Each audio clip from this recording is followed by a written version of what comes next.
Today, we're diving into an absolutely incredible real-life story. It's an account of survival, of courage, and of family strength against the raw, unforgiving power of the sea. And the title itself tells you just how deep this story goes. So let's get right into this amazing journey. But first, I want you to think about this for a second. Seriously, what gives you the courage to face your biggest fears? Is it just sheer determination? Hope? Or is it something else? This story, well, it offers one of the most powerful answers to that question I have ever heard.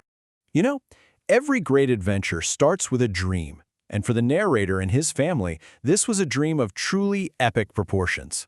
I mean, just look at the scale of this. The plan, kicking off in July 1976, was to duplicate Captain James Cook's historic round-the-world voyage. This wasn't some spur-of-the-moment thing either. It was a dream 16 years in the making. They spent all that time perfecting their seafaring skills for what was supposed to be a 3-year, 105,000-kilometer journey.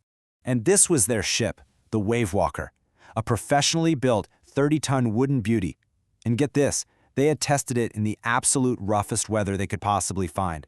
So they were prepared, they were skilled, and they had the right gear.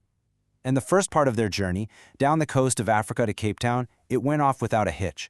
But what was waiting for them, well, it was one of the world's most dangerous seas, the Southern Indian Ocean. And this is the moment that Dream Voyage turns into a desperate, terrifying fight for survival. This is where the real test begins. After weeks of battling these enormous waves, something just changed. The narrator describes this first signal, this first hint that what was coming was so much worse than anything they had faced before. The wind, which had been just screaming for weeks, suddenly stopped. The sky went completely dark. It was this terrifying, unnatural calm, the very definition of an ominous silence. Now, to put this into perspective, they were already dealing with waves up to 15 meters high. That's as tall as their main mast. But this wave, the narrator says it was totally different. It was nearly twice the height, perfectly vertical, like a solid wall of water, just coming right for them. Think about that.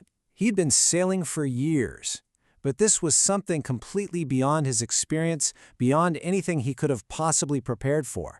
A massive explosion shook the deck, and suddenly the world was just a torrent of green and white water.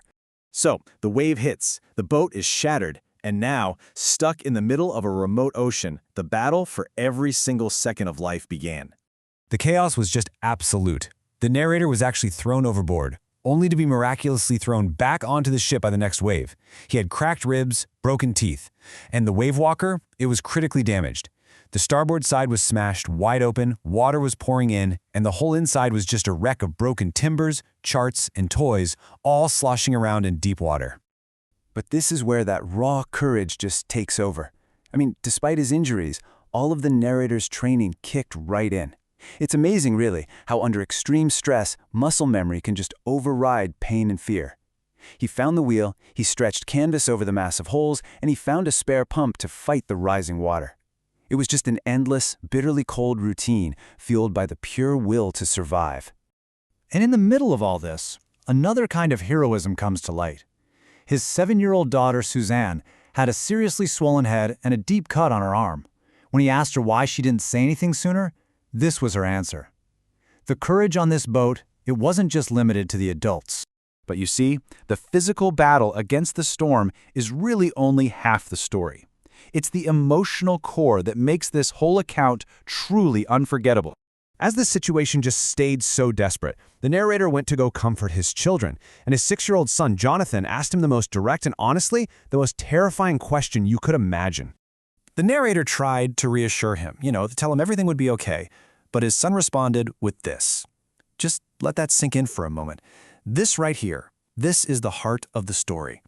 A 6-year-old boy, facing death, found his courage not in the hope of living, but in the simple power of being together. You can imagine, Jonathan's words completely changed the narrator's perspective. He actually wrote, "I could find no words with which to respond, but I left the children's cabin determined to fight the sea with everything I had." His fight wasn't just about survival anymore. It was about protecting that unity, that togetherness his son had just so powerfully described. So, armed with this incredible new resolve, the final, desperate part of their journey began.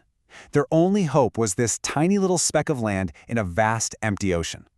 Their only chance was to reach a place called Île Amsterdam, a French scientific base. The narrator calls these islands pinpricks in the vast ocean. I mean, they were looking for a 65-kilometer-wide island in 150,000 kilometers of ocean, all while on a broken boat with a faulty compass.